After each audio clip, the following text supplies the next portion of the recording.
Bonjour à tous, c'est Vincent Pavanello, cofondateur de la Maison des Mandataires. Je suis ravi de vous retrouver aujourd'hui pour le 5e épisode de notre série d'interviews Rencontre avec un dirigeant de réseau. Et aujourd'hui, une émission un peu spéciale, un peu exceptionnelle, puisqu'on reçoit le dirigeant, le fondateur, le président d'un des principaux réseaux de mandataires.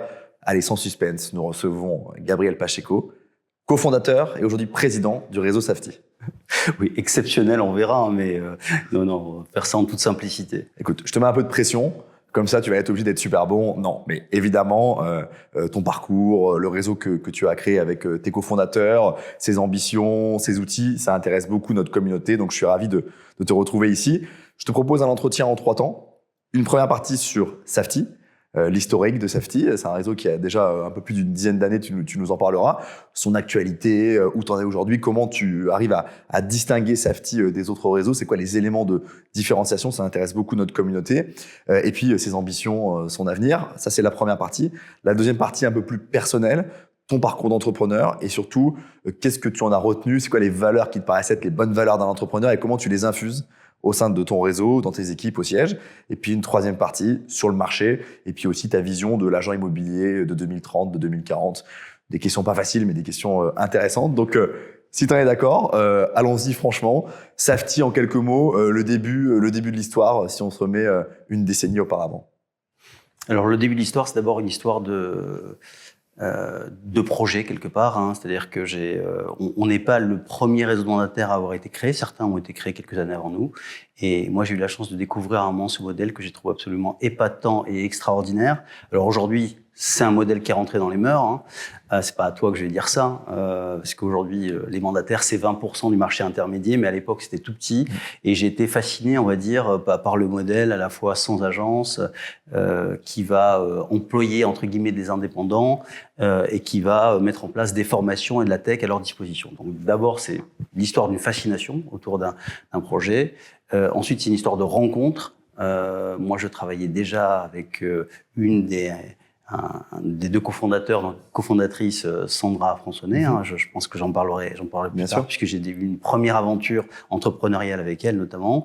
Et on s'est associé à Marc Brimeux, qui est le directeur du réseau, directeur aussi de la formation chez Safety. Et c'est l'alliance, on va dire, de ces compétences très complémentaires, hein, puisqu'on a des profils assez différents, qui a fait, je pense, la grande force de Safety et qui a fait que c'est ça qui a expliqué en grande partie la réussite, je crois.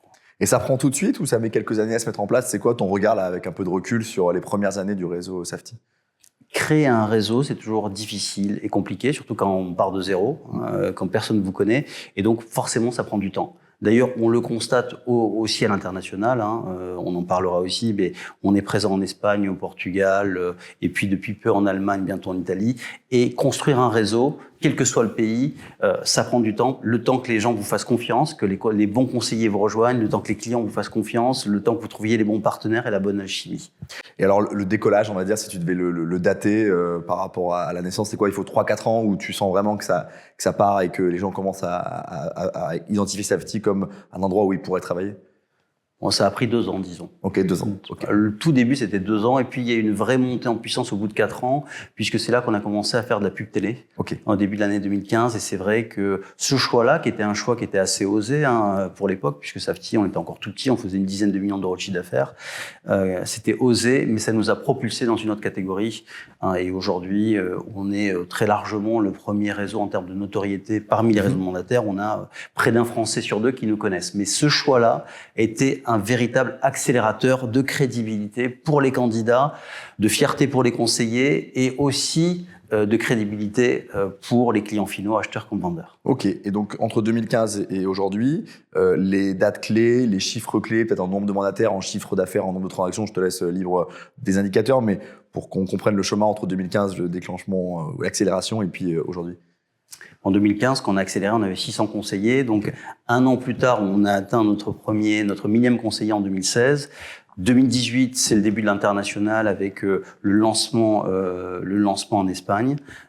Et aujourd'hui, on a un peu plus de 5500 conseillers. On a fait 200 millions d'euros de chiffre d'affaires l'année dernière, en 2021. 43% de croissance en 2021, sur un marché, certes, qui a été très favorable, hein, puisque le marché a fait plus 15, mais voilà, le marché a plus 15 et nous, on a fait plus 43. Ok, donc large surperformance par rapport au marché. Aujourd'hui, tel que le réseau Safety est construit, c'est quoi ces éléments de différenciation peut-être d'abord pour les futurs conseillers immobiliers qui nous regardent et puis qui, évidemment, hésitent, connaissent 2 ou 3 réseaux. En général, ils en connaissent entre 3 et 5 des chiffres qu'on a. Pourquoi il faut plutôt aller chez Safety qu'aller chez les autres? Alors, ce qu'on dit, nous, en interne, et après je vais expliciter, c'est qu'on est vraiment, on cherche à être, en tout cas, le plus beau des réseaux. Alors, le plus beau des réseaux, c'est pas seulement le meilleur réseau, c'est le réseau où les gens sont le plus heureux. Voilà. Et donc, c'est vraiment ça qui fait, c'est une des grandes différences. On a des valeurs qui sont très familiales, j'y reviendrai. On veut vraiment faire en sorte que les gens réussissent, soient bien et les aider à changer de vie. Donc ça, c'est vraiment ce qu'il y a derrière dans la vision de Safety, c'est ça. Alors, après, comment est-ce qu'on fait? Et si on revient à des arguments plus classiques, il y a d'abord la notoriété, je l'ai dit, près d'un Français sur 2 qui nous connaissent. On est sur The Voice, là, actuellement, tous les samedis soirs. On a fait le sponsoring des JO de Tokyo. On est présent sur toutes les chaînes de manière très régulière. Donc, la notoriété, les formations. Safety est connu et reconnu pour la qualité de ses formations. On a des formations en e-learning, 100, en webconférence, on en a près d'une 100 aussi. On est présent dans 70 villes de France, donc on fait beaucoup de proximité aussi en présentiel. Donc, La qualité de la formation, deuxième point. La qualité des outils. On a une équipe tech de 60 personnes chez Safety, donc on est vraiment très, très orienté tech, et ce, depuis le démarrage de l'aventure. Et on a mis en place des outils extrêmement différenciants pour faire en sorte que nos conseillers performent sur le terrain. Le dernier en date et qui cartonne s'appelle Géociblage. C'est un outil qui permet, à partir d'une annonce sur un portail immobilier, de déterminer l'adresse exacte du vendeur pour faire en sorte que nos conseillers puissent, par exemple, aller à la rencontre du vendeur et proposer leur service. Donc, la tech, c'est un troisième élément qui est essentiel. Et puis, comme je l'ai dit, le fait que les gens sont bien et extrêmement bien chez Safety, on est labellisé, je ne sais pas si tu connais ce label, Happy at Work. On est, je crois, le seul réseau mandataire labellisé Happy at Work.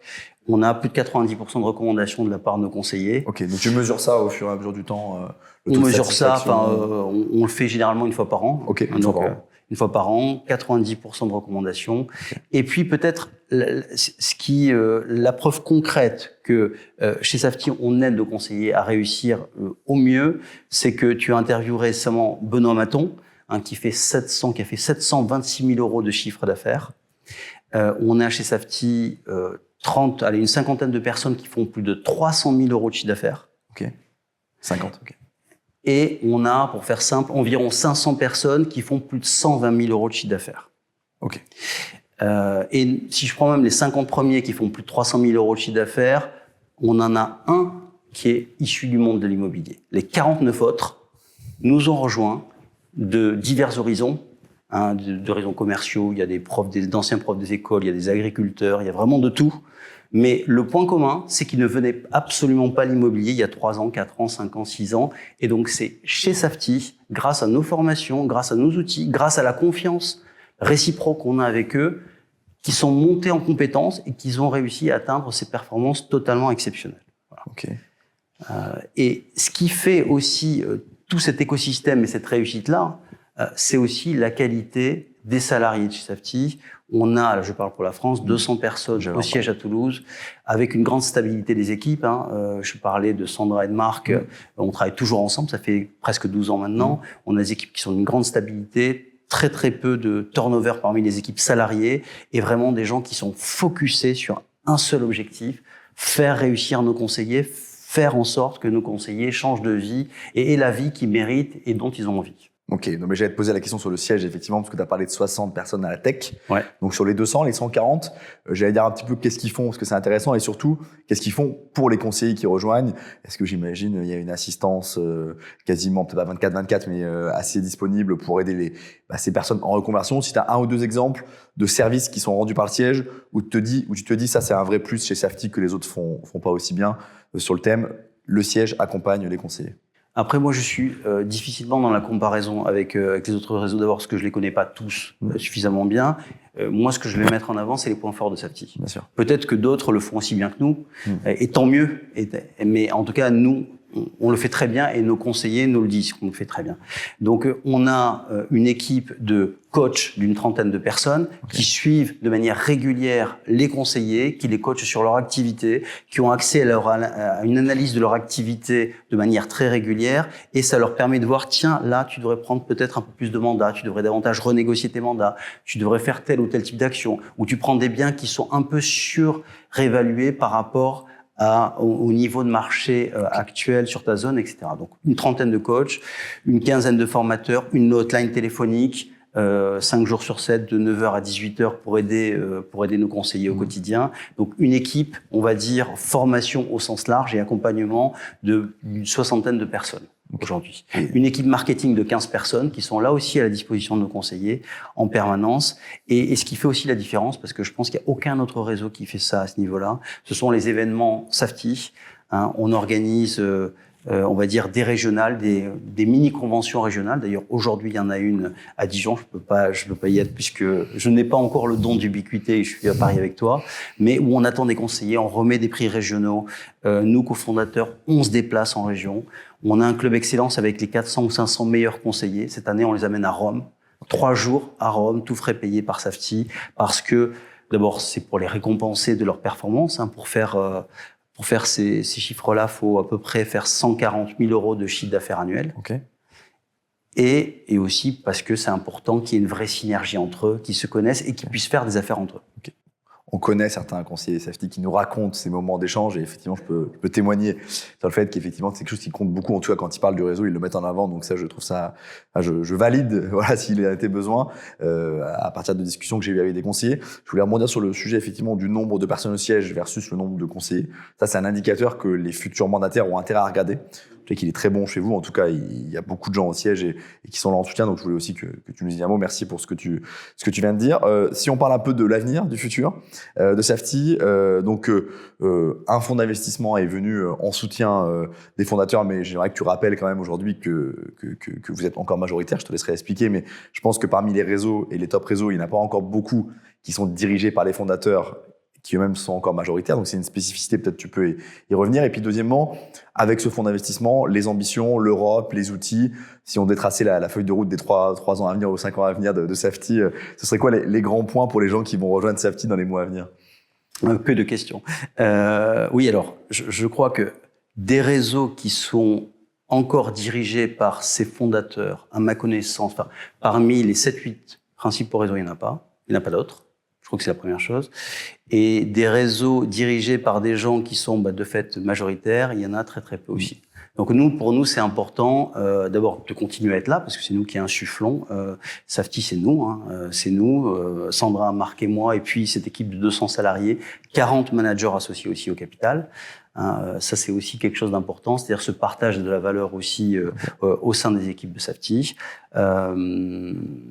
Voilà, donc on est là, on est majoritaire. On a fait une ouverture auprès de Qualium et de Permira, qui sont 2 fonds d'investissement qui sont là pour nous donner les moyens de nous développer, notamment en Europe, dans les 4 pays que j'ai cités tout à l'heure, donc l'Espagne, le Portugal, l'Allemagne depuis le mois dernier, et puis très bientôt l'Italie, et qui sont là pour nous aider aussi à monter en puissance en France. Donc notre ambition à horizon 5 ans, c'est d'arriver, on est à 5500 aujourd'hui, c'est d'arriver autour de 10 000 conseillers. Ça, c'est la première chose. Notre ambition, c'est aussi de continuer à nous donner les outils les plus différenciants possibles pour nos conseillers, et puis faire en sorte, surtout, qu'on garde le même état d'esprit. Je l'ai dit tout à l'heure, on se considère et on veut être le plus beau des réseaux, le plus humain, le plus proche de ses conseillers, des gens qui sont obsédés par la réussite de nos conseillers, le fait que nos conseillers soient heureux dans ce qu'ils font. Et ça, il faut que ça reste. En gros, on veut continuer à grandir sans perdre notre âme. Et ça, c'est essentiel pour nous. Bon, beau challenge d'entrepreneur. Merci Gabriel pour cette première partie qui, je pense, a aidé chacun à mieux comprendre l'historique, l'actualité, puis le futur, l'ambition du groupe et de l'ancienne Safety. Je te propose une deuxième partie dans quelques instants, un peu plus personnelle sur ton parcours d'entrepreneur. Mais bon, entre ton parcours d'entrepreneur et Safety, il y aura forcément des liens. Donc, on reparlera un petit peu de Safety, évidemment, dans la deuxième partie. Avec plaisir.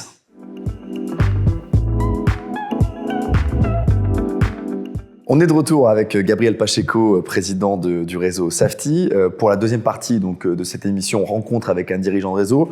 Deuxième partie que vous commencez à connaître, qui est une partie un peu plus intime, en tout cas qui est plus concentrée sur ton parcours d'entrepreneur, avec évidemment des liens avec ton réseau et la façon dont tu l'animes. Donc la première question, alors, il se trouve qu'on a fait la même école de commerce, et je crois que tu es le premier et sûrement le dernier à passer dans ce fauteuil pour qui je pourrais le dire, donc je le dis, le SCP Europe. Je fais ma petite publicité pour cette école que j'ai malheureusement quittée, mais je crois que toi tu es allé au bout. Bon, bah ça fait un diplômé, mais on est tous les deux passés par l'avenue de la République pour ceux qui connaissent. Mais en tout cas, c'est un exploit parce que c'est quand même difficile de pas sortir diplômé de l'ESCP Europe. Mais j'ai des copains qui ont réussi le même exploit que toi, mais il y en a qu'un ou deux par promo en général. On est rare. On est rare. Donc finalement, moi c'est assez banal à côté de toi. C'est ça. Bon, je ne recommande ça à personne, mais en tout cas c'était effectivement mon parcours. Entre l'ESCP, disons la fin de l'ESCP et puis aujourd'hui, le parcours de Gabriel en tant qu'entrepreneur, ça commence comment? T'as déjà été salarié ou en fait ça n'a jamais été ta tasse de thé? J'ai un peu travaillé dans le monde du conseil et je me suis rendu compte que c'était pas pour moi, que les conseilleurs n'étaient pas les payeurs et que j'avais plutôt envie d'entreprendre et de me prouver que j'étais capable de développer des projets aussi bien d'ailleurs que dans les sociétés que je pouvais conseiller. Et donc, en 2003, j'ai créé une entreprise dans les services à la personne. Alors, ça s'appelait d'ailleurs même pas encore les services à la personne, parce que ça, c'est un vocable qui est sorti avec le plan Borloo de 2005, enfin, pour ceux qui s'en rappellent, sous Jacques Chirac. Donc, ça n'avait pas de nom. Je dois dire que quand j'ai annoncé autour de moi que j'allais créer une entreprise, qu'elle a embauché des femmes de ménage et puis des personnes qui faisaient de la garde d'enfants, certains se sont à l'époque moqués en disant franchement, qu'est-ce que tu vas foutre, permettez-moi l'expression dans ce secteur-là. Et je leur ai dit, vous verrez, on en reparlera dans 5 ans. Et donc, pourquoi est-ce que j'ai créé cette entreprise-là? Parce que d'abord, j'avais très peu de fonds, et à l'époque, c'est une époque bien lointaine, c'était 2003, donc ça fait presque 20 ans, mais ça n'existait pas de pouvoir lever des fonds. Okay. En tout cas sous cette forme-là. Donc j'avais 20 000 euros avec moi pour commencer à démarrer ce projet-là. C'est vraiment un projet entrepreneurial. Et donc je cherchais aussi un business qui demande assez peu de capitaux.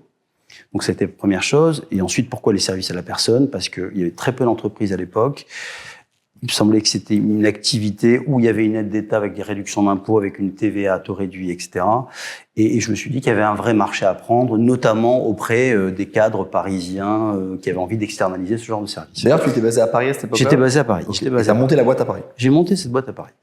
Et donc, voilà, je l'ai montée. Et puis, il se trouve que la vie étant bien faite, moi, je pars de ce principe-là. La première personne que j'ai embauché, d'abord en stage d'ailleurs, pour le coup, c'est Sandra Françonnet qui faisait son stage de fin d'études. Et donc, près de 20 ans après, on travaille toujours ensemble et aujourd'hui, c'est la directrice générale du groupe. Voilà. Et c'est la directrice générale du groupe, ça c'est vraiment important, non pas parce que ça a été la première, mais parce que c'est la meilleure, surtout. Ça, j'imagine. Ça, c'est vraiment la meilleure et heureusement, on est complémentaires. Elle est d'ailleurs bien meilleure que moi sur beaucoup de sujets. Et donc voilà, on a démarré, ça a fonctionné tout de suite parce qu'il y avait peu d'entreprises, parce que probablement on avait trouvé l'offre qui correspondait bien. Donc on s'est développé sur Paris, Île-de-France, et puis ensuite sur les principales villes de province. On est arrivé jusqu'à environ 2000 salariés, 13 millions d'euros de chiffre d'affaires. Et on a introduit cette entreprise-là en bourse, d'ailleurs, sur Alternex à l'époque, donc qui est un marché semi-réglementé. Et on avait des projets de continuer à aller plus loin. Et entre-temps, juste quelques temps auparavant, j'ai découvert le modèle des mandataires que j'ai trouvé génial. Donc ça a trotté un peu dans ma tête en tant qu'entrepreneur. Et puis à ce moment-là, je le répète, la vie étant bien faite, quelqu'un est venu me voir, on va dire un concurrent dans les services à la personne, le numéro 1 de la coiffure à domicile qui s'appelle Viadom, pour me proposer de me racheter mon groupe qui s'appelait Merci Plus. Et donc ça a fait écho dans ma tête et je me suis dit j'ai vendu Merci Plus, j'ai réinvesti une partie de ce que j'ai gagné, une partie significative de ce que j'ai gagné pour créer Safety. Et voilà, et on s'est lancé avec Sandra, puis avec Marc qui nous a rejoints. Et entre-temps, tu es passé de Paris à Toulouse. Et j'étais passé de Paris à Toulouse en 2008, d'abord pour un mélange de raisons pro et perso. D'abord parce que moi je suis issu du Sud-Ouest et ma compagne également. Deuxièmement parce que en 2007-2008 ça devenait très très compliqué, un peu comme aujourd'hui, il y avait une vraie guerre des talents de recruter à Paris. Je parle juste avant la crise financière, à l'époque du travailler plus pour gagner plus de Sarkozy.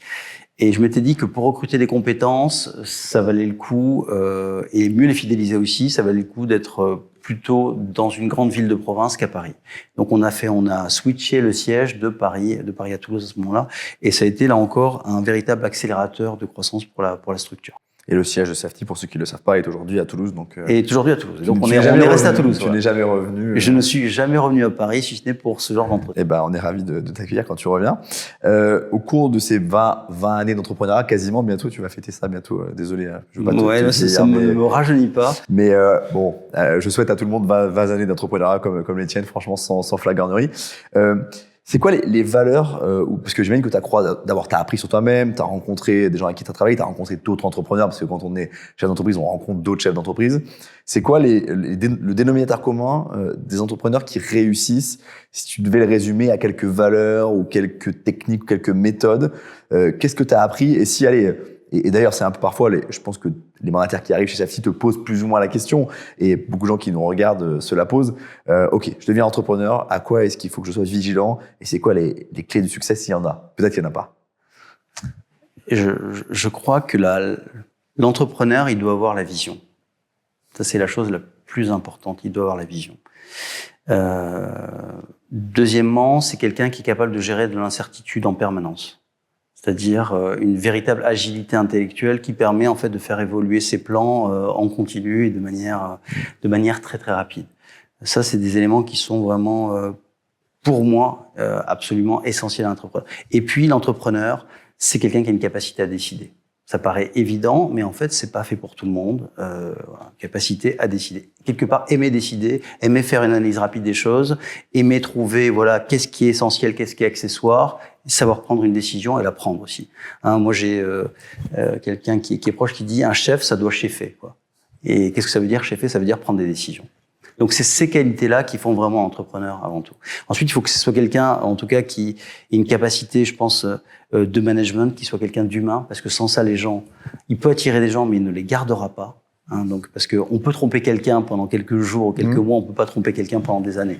Et donc ça, c'est important d'avoir des vraies qualités humaines de fond, quoi. Et donc pour moi, je crois que les entrepreneurs, en tout cas moi, mes valeurs, c'est ça, c'est d'abord l'aspect méritocratique pour les collaborateurs. L'aspect diversité, on est dans un monde qui me paraît de plus en plus cloné, et je trouve que la différence, dans le bon sens du terme, c'est quelque chose de très positif aussi dans une organisation. Et chez Safety, c'est quelque chose qu'on valorise. Et chez les salariés et chez les conseillers, on ne dit pas, attention, le conseiller Safety, il doit ressembler à ça. Non, venez comme vous êtes. Et surtout, faites en sorte d'être heureux, parce que si vous venez comme vous êtes, c'est comme ça que vous êtes davantage vous-même, et c'est comme ça que vous serez davantage heureux et quelque part aussi le plus performant dans votre travail. Et alors, ces valeurs au siège, je pense que tu les infuses notamment en associant beaucoup de tes managers. Tu citais, voilà. Au niveau des mandataires, et notamment, encore une fois, je prends l'exemple du mandataire qui vient d'arriver. Je dis toujours, apprendre les techniques de vente, c'est ce qu'il y a de plus simple dans ce métier-là. Apprendre la législation, apprendre un peu les grandes règles de notre métier. Allez, au bout de 2-3 mois, la plupart des gens les maîtrisent bien. Comment on apprend ces valeurs-là? Comment on transmet ces valeurs-là pour quelqu'un qui vient d'arriver chez Safety? C'est par des événements, c'est par des visioconférences avec les dirigeants, c'est par des rencontres avec des gens plus expérimentés. Tu citais Benoît. C'est quoi les grandes étapes qui vont m'amener à devenir un entrepreneur accompli? Alors, sur la partie entrepreneur, d'abord, moi, je crois qu'on est aussi dans un monde de communication, peut-être de surcommunication aujourd'hui. Nous, et c'est peut-être un tort, mais en tout cas, on fait en sorte que vraiment ça infuse par l'attitude des gens. C'est-à-dire que aider les gens à grandir, c'est d'abord être accueillant, être souriant à tous les étages de chez Safety, dès le premier contact, être bienveillant, être accompagnant. Aider les gens, vraiment les accompagner, les aider pour les mettre en confiance. Il faut savoir que les gens qui nous rejoignent, à plus de 80% ne sont pas issus de l'immobilier. C'est des gens qui sont en reconversion, qui ont souvent aussi, qui sont en phase de doute. Et c'est normal. Même si vous êtes accompagné par les meilleurs, même si vous êtes accompagné chez Safety, ça reste malgré tout une création d'entreprise. Donc, la première chose à faire, c'est vraiment la bienveillance et donner la confiance à ces personnes-là, au-delà des grands discours. Alors, évidemment, que assez régulièrement, on fait par exemple des webinaires avec l'ensemble du réseau, Sandra, Marc et moi-même. On a des événements, on en a parlé tout à l'heure, des régionales, où on se déplace dans les 12 métropoles régionales pour aller à la rencontre de nos conseillers. La convention, on l'a organisée au mois d'octobre dernier, c'était au Puy du Fou, avec 2000 conseillers Safety absolument en délire. un délire total. Hein. Il y a une vidéo sur Internet, vous allez voir à quel point les gens font la hola. Enfin, on est vraiment comme dans un concert de rock. Mais c'est ça aussi les valeurs de Safety. C'est toi qui joues de la guitare Moi, je joue pas de la guitare, par contre, je danse. Mal, mais je danse. Mais je le fais quand même. Ça fait rire, c'est certains mandataires en voix. Enfin, voilà, on me chambre pas mal là-dessus. Bon, mais en tout cas, quelque chose qui témoigne de ce que tu dis, c'est que quand je reprends ton chiffre sur les 50 top vendeurs, il y en a 49 qui ne faisaient pas d'immobilier. Ça veut bien dire que dans le parcours Safety, ils ont appris à devenir des entrepreneurs parce qu'on n'est pas top vendeur sans avoir saisi, assimilé les 3-4 valeurs dont tu parlais, évidemment. Oui, mais en fait, il était déjà entrepreneur. Dans le fond, il avait. Ce qu'il y a, c'est qu'on a aidé, on a créé les conditions pour qu'il le développe. Okay. Par la confiance, comme je l'ai dit, par toutes les techniques qu'on leur a apprises en formation. Donc, comment est-ce qu'on fait? Il y a à la fois des formations un peu théoriques, il y a des mises en pratique, et il y a aussi des formations sur le terrain, voilà, où on va sur le terrain avec eux pour faire de la prospection physique, pour faire de la pige. Encore une fois, pour leur montrer l'accessibilité de ces techniques de vente et à quel point ça peut fonctionner sur le terrain. On pose toujours la question aux gens qu'on interviewe à la fin de cette deuxième partie. S'il y avait un entrepreneur vivant ou décédé, français ou international, peu importe, qui t'inspire, mais qui est au-delà de l'inspiration qui est la tienne, dont tu te dis, tiens, ce serait intéressant que les gens qui regardent cette vidéo creusent, s'intéressent au personnage. D'entrepreneurs, j'en ai pas, pour tout dire, parce que certains, je trouve leur parcours absolument hallucinant, mais pour avoir lu certaines biographies non autorisées, je suis un peu, voilà, on peut voir l'envers du décor chez certains grands entrepreneurs français, y compris actuels. Par contre, moi, je suis assez fasciné par ce qu'a fait, alors ça commence à dater, mais je trouve que quelquefois, il faut revenir un peu dans l'histoire, par ce qu'a fait un De Gaulle, par exemple. J'aime ces gens qui prennent le contre-pied et qui, contre vents et marées, sont capables d'affirmer un certain nombre de valeurs. Donc, ce qu'il a fait en 40, ce qu'il a fait avec l'appel du 18 juin et puis ensuite dans la Résistance, ce qu'il a fait avec la création, la constitution de la Ve République et ce qu'il a mené pendant une dizaine d'années. Ça ne veut pas dire que je suis d'accord avec l'ensemble des mesures qu'il a prises à l'époque, mais en tout cas, avec ce genre de personnage, pour moi, un grand homme, c'est quelqu'un qui est capable d'affronter seul, y compris contre l'avis de tous. Et c'est effectivement une valeur entrepreneuriale assez forte. Et ça me permet de rebondir, et je le dis aux gens qui nous écoutent, on peut entreprendre de plein de façons différentes. Vous avez choisi d'entreprendre, ceux qui nous regardent beaucoup, en étant entrepreneur de l'immobilier. Toi, tu as entrepris en étant patron de Merci Plus et puis maintenant de Safety. Moi, j'entreprends en faisant d'autres choses, mais je connais des artistes qui entreprennent, je connais des hommes politiques qui entreprennent, je connais même des gens dans l'administration qui se lèvent le matin en disant je vais changer mon administration, je vais réformer mon administration. Donc on peut entreprendre de plein de façons différentes. Je pense que la seule chose à éviter dans la vie, c'est de ne pas entreprendre, voilà, et peut-être de subir. En tout cas, c'est un des messages qu'on passe. Donc merci d'avoir pris cet exemple un peu décalé et qui illustre ce point-là. Donc merci pour cette deuxième partie, Gabriel. On se retrouve dans quelques instants dans une troisième partie où tu nous donneras ta vision du marché, de son évolution dans les mois et dans les années à venir. On fait cette vidéo en mai 2022, donc on est dans une période intéressante de ce point de vue-là. Et puis tu nous diras un mot de ce qui est pour toi l'agent immobilier de la prochaine décennie, plus digital, plus connecté, plus transparent, plus expert. Tu nous diras ce qui te paraît être le plus important. Donc à tout de suite pour la troisième et dernière partie. On est de retour pour cette troisième et dernière partie de l'entretien, du très agréable et je pense très intéressant entretien que j'ai avec toi, Gabriel, sur l'histoire de Safety, ton parcours d'entrepreneur. Dans cette troisième partie, une analyse ou en tout cas ton regard sur le marché immobilier. On est en mai 2022. Le début de l'année, on va dire, est plus chahuté. En tout cas, on sent que les conditions de marché sont un peu moins bonnes que 2021. Les taux, etc., la guerre en Ukraine. Ton regard là-dessus, et puis ce que tu envisages et ce que tu anticipes pour les prochains mois et les prochaines années, et peut-être quelques éléments pour rassurer aussi les gens qui nous regardent, puisque ma position, c'est qu'on va rester dans un marché immobilier qui va être certes un peu moins dynamique que 2021, mais qui va rester beaucoup plus dynamique que ce qu'on a connu de 2010 à 2016, 2017. Ton regard là-dessus? Je suis assez en phase avec ce que tu dis. Bon, il faut savoir que la comparaison 2021, c'est l'année historiquement la plus élevée dans l'immobilier, donc près d'1 200 000 transactions, 1 180 000 transactions. C'est énormissime. D'ailleurs, je lisais récemment ce que disaient les notaires là-dessus. C'est une année qu'ils ont qualifiée d'anormalement élevée. Donc, les arbres ne montant pas jusqu'au ciel, au bout d'un moment, il est impossible de monter encore plus haut, voire de rester à ce même niveau de 2021. Donc, là, ce qu'on est en train de connaître, c'est un atterrissage en douceur, je dirais, du marché immobilier qui devrait se situer autour du million de transactions. On verra bien. Et je trouve que d'une certaine manière, il fallait que le marché atterrisse et autant que ce soit en douceur. Alors, quand tu parlais, c'était un peu chahuté. Moi, je trouve que le volume de transactions reste plutôt favorable. Les vendeurs sont là, les acheteurs sont encore là, même s'ils sont peut-être un peu plus difficiles qu'il y a quelques mois, mais les choses continuent à bien se passer. Et en tout cas, c'est comme ça que on voit les choses au moins jusqu'à la fin de l'année. Avec aussi des prix qui s'assagissent. Les prix ont beaucoup augmenté ces dernières années. On arrive dans une situation où il commence à y avoir une stabilité des prix, ce qui me paraît aussi, là encore, positif pour le marché. Ok. Et ton conseil à tes mandataires dans ce marché-là, ou tes conseils, si tu devais en 30 secondes, une minute, en donner quelques-uns, notamment quand il y a des acheteurs qui sont plus hésitants, ça impacte quoi? Ça change quoi dans le quotidien de tes mandataires? Ça veut dire qu'il faut davantage accompagner l'acheteur. C'est vrai que ces dernières années, on a eu un marché qui était tellement fort en termes de demande, il y avait tellement d'acheteurs que les mandataires, et c'est bien normal, les conseillers ont beaucoup travaillé l'aspect vendeur. Donc travail pour trouver des vendeurs parce qu'il y a une pénurie de biens à vendre. Et donc là, il y a un marché qui se rééquilibre. Et donc mon conseil, c'est de mieux suivre les acheteurs. Quand vous avez un acheteur, essayez de vous intéresser à lui, faire ce qu'on appelle une découverte acquéreur, comprendre exactement quel est son besoin, consigner cet acheteur aussi pour essayer de l'avoir dans une base de données et de le ressortir si nécessaire quelques mois plus tard aussi. Ouais, on voit que le marché évolue un peu, on n'est plus sur un marché de vendeurs comme on disait à une époque. Il faut réapprendre à convaincre l'acheteur de faire l'acquisition et j'imagine. Ça dépend des zones géographiques. Bien sûr, bien sûr. On est encore, permets-moi, dans un marché qui est plutôt un marché vendeur, mais il était extrêmement vendeur il y a quelques mois. Il est un peu plus rééquilibré aujourd'hui, donc il faut commencer à se rappeler qu'il y a aussi un acheteur qui compte. Ok, je pense que le message est passé et j'imagine que tu le passes. On le passe très régulièrement dans ton réseau. Et les mandataires nous en parlent aussi quand on les voit. La deuxième question de cette troisième partie, la dernière question que je te poserai, on a beaucoup parlé du mandataire aujourd'hui et puis j'imagine que tu l'as vu beaucoup changer, le mandataire type entre il y a 10 ans et aujourd'hui, plus digital, plein d'outils, t'en as cité un certain nombre.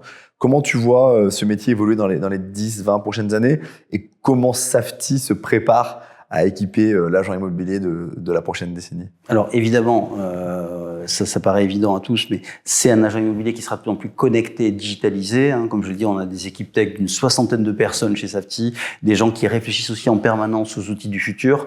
Et donc évidemment, il faudra faire en sorte que notre conseiller Safety soit de plus en plus connecté, qu'on lui donne les meilleurs outils, notamment en mobilité, pour pouvoir faire en sorte d'être encore plus efficace en clientèle. Donc ça, c'est la première chose.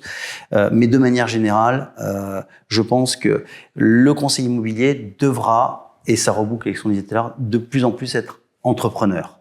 Et nous, ce qu'on valorise aussi, c'est ça, c'est ce que certains appellent l'empowerment, c'est-à-dire des gens qui reprennent le dessus sur leur vie et qui sont au contrôle de leur vie, qui font un peu ce qu'ils veulent, comme ils le veulent, mais avec les bons moyens.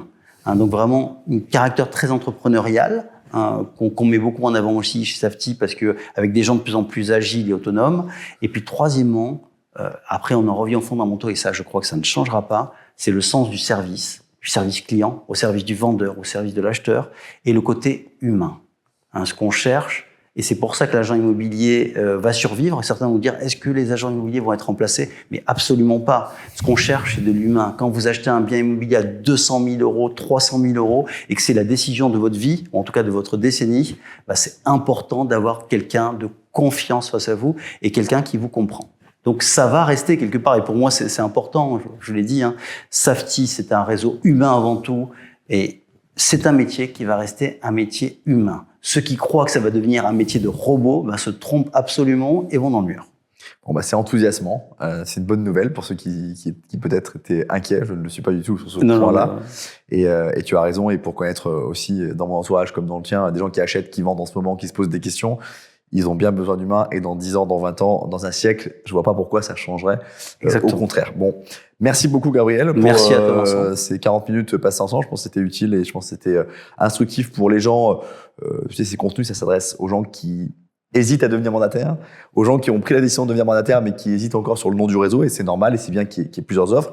s'adresse aussi aux mandataires qui sont déçus de leur réseau. Il y en a quelques-uns et j'imagine qu'ils sont aussi les bienvenus chez Safety pour retenter leur chance. En tout cas, c'est le jeu là-dessus. Et potentiellement aussi des acheteurs, des vendeurs qui, en tapant Safety sur YouTube ou sur Google, retomberont sur cette vidéo et verront à quel point les valeurs humaines, de compétences, d'expertise sont fortes dans le réseau. Et pour toutes ces raisons, merci d'être venu dans les bureaux de la Maison des Mandataires, tout frais bureau, partager ton expérience et puis ta vision de l'avenir. Je vous donne rendez-vous à tous pour un prochain épisode de rencontre avec un dirigeant de réseau. On a encore quelques épisodes à tourner. J'espère que ça vous intéresse. Et à Gabriel, je te dis à très vite et merci encore. À très vite, Vincent. Merci à toi.